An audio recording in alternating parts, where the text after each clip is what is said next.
Assalamualaikum warahmatullahi wabarakatuh. Baik, pada hari ini kita akan menyambung lagi berkenaan dengan sifat bahan. Baik, sebelum ni kita dah belajar 4 sifat bahan, iaitu yang pertama sekali kita buat eksperimen berkaitan dengan bahan yang boleh menyerap air dengan tak boleh menyerap air. Kemudian yang kedua, kita uji tentang sifat bahan yang boleh terapung dan tenggelam. Seterusnya, kita uji sifat bahan yang boleh mengalirkan elektrik ataupun tidak. Dan minggu lepas, kita dah buat uji kaji berkenaan dengan sifat bahan penembusan cahaya. Maksudnya setakat mana cahaya boleh menembusi sesuatu objek itu. Baik, hari ini adalah sifat bahan yang kelima, iaitu kita nak kaji berkaitan dengan sifat bahan boleh mengalirkan haba.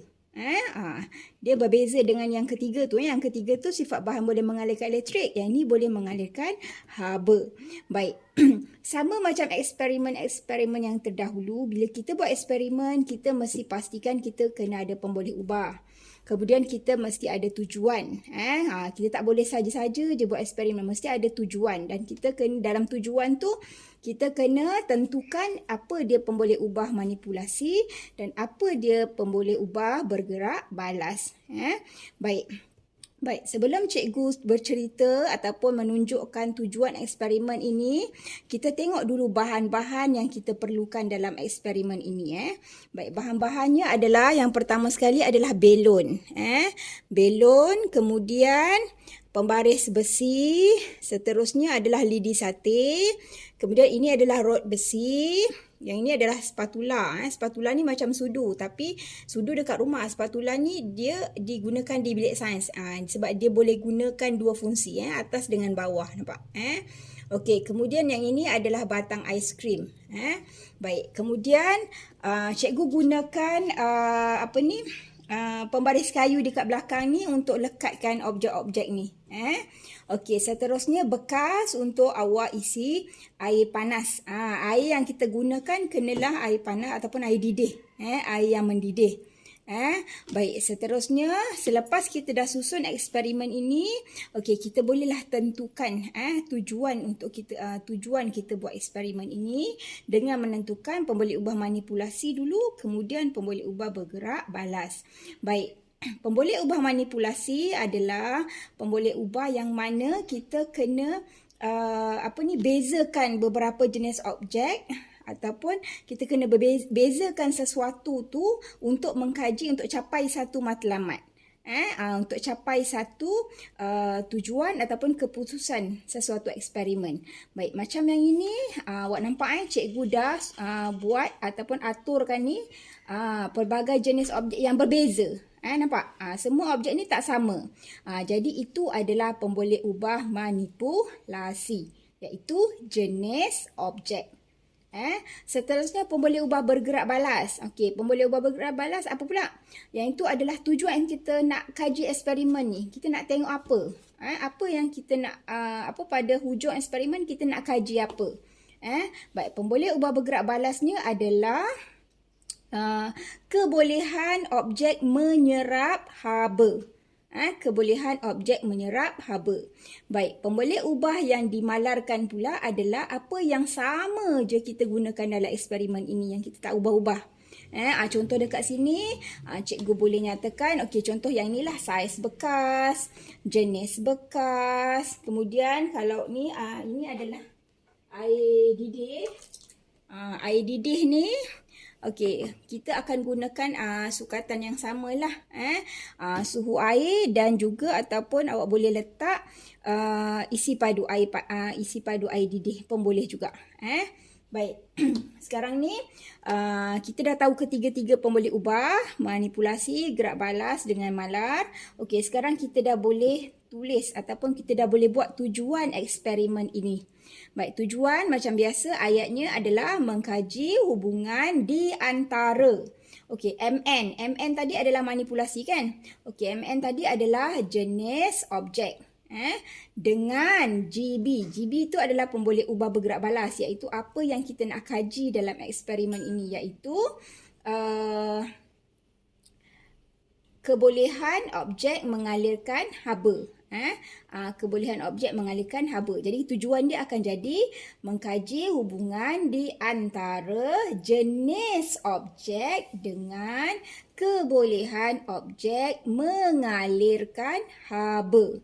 Okey, kita boleh mulakan eksperimen sekarang. Baik, langkah yang pertama adalah kita kena susun radar semacam yang cikgu tunjukkan ini.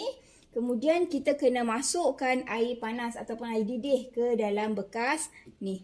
Pastikan bekas ni kena tahan lasak lah, kena tahan panas supaya dia tak cair. Okey, kita masukkan air didih ni perlahan-lahan.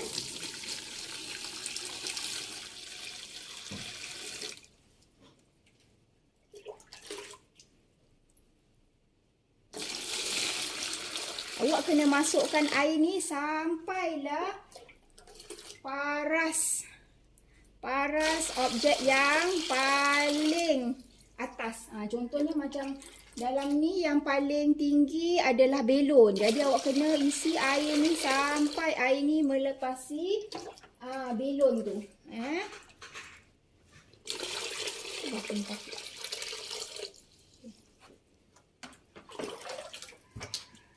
Bila buat ni kena hati-hati sebab dia air panas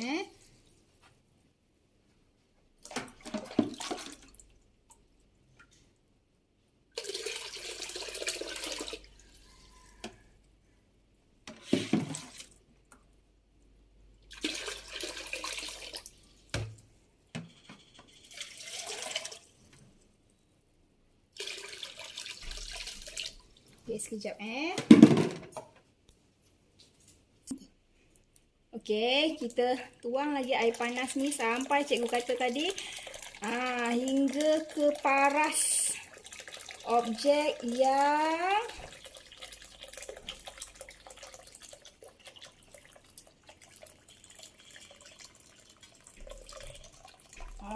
okey, so sekarang ni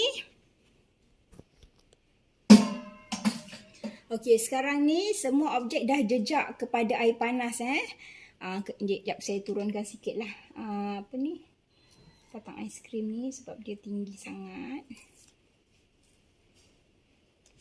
Okey, sekarang batang aiskrim ni dah pun melepasi juga paras air panas ni. Okey, sekarang ni kita biarkan lebih kurang 1 minit.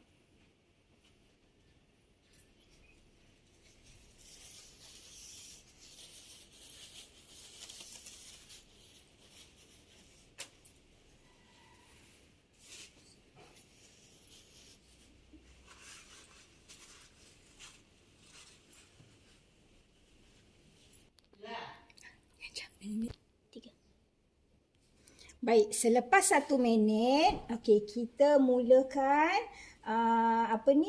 sentuh objek ni satu demi satu. Okey, baik, kita bukan sentuh dekat air, kita sentuh dekat bahagian atas objek ni sahaja. Awak nampak kita sentuh dekat bahagian atas belon ni. Dekat bahagian atas ni. Yang terendam bahagian bawah tapi kita sentuh yang atas. Okey, untuk belon tidak ada apa-apa perubahan, cikgu tak ada rasa panas pun. Okey, jadi awak tanda dekat tiada perubahan.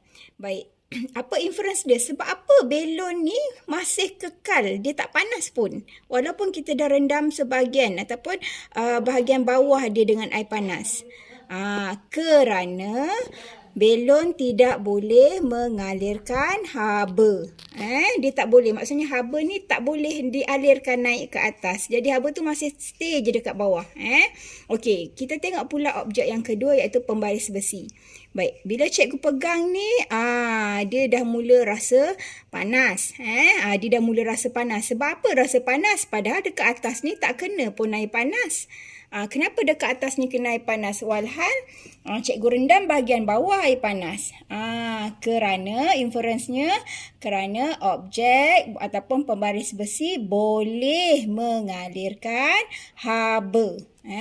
Okey, tengok pada objek yang ketiga pula iaitu lidi sate ni. Baik, cikgu pegang.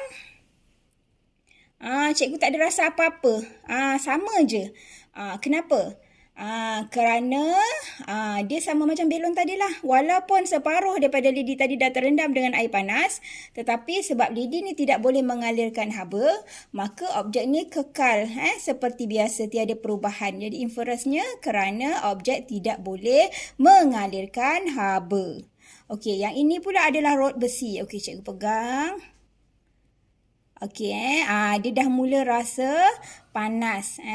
Okey, kenapa dia rasa panas? Samalah macam pembaris besi tadi. Kita rendam belah bawah je. Tapi kenapa atasnya pun kita rasa panas?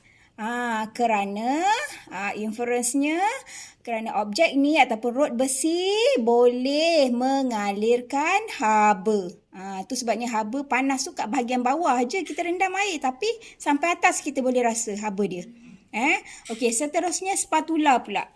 Okey, spatula ni. Okey, cikgu sentuh. Ni pun sama. Cikgu dah mula rasa panas. Sebab apa? Kerana objek boleh mengalirkan haba. Kerana objek boleh mengalirkan haba. Okey, dan akhir sekali adalah batang aiskrim. Okey, batang aiskrim ni bila cikgu sentuh, dia tak ada rasa panas. Sama je. Daripada awal tadi sama je sampai sekarang. Sebab apa?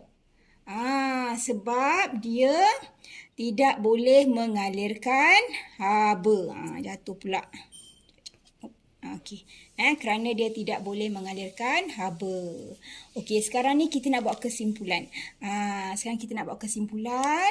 Baik, kita himpunkan dua jenis kategori tadi kumpulan, iaitu objek yang boleh mengalirkan haba dengan objek yang tidak boleh mengalirkan haba. Jadi kesimpulan yang pertama adalah jika jenis objek adalah belon, lidi sate dan batang aiskrim, maka ia tidak boleh mengalirkan haba. Kemudian kesimpulan kedua, jika jenis objek adalah pembaris besi, rod besi dan spatula, maka ia boleh mengalirkan elektrik. Baik, itu sahaja untuk eksperimen ataupun uji kaji sifat bahan kita pada hari ini. Sekian, terima kasih.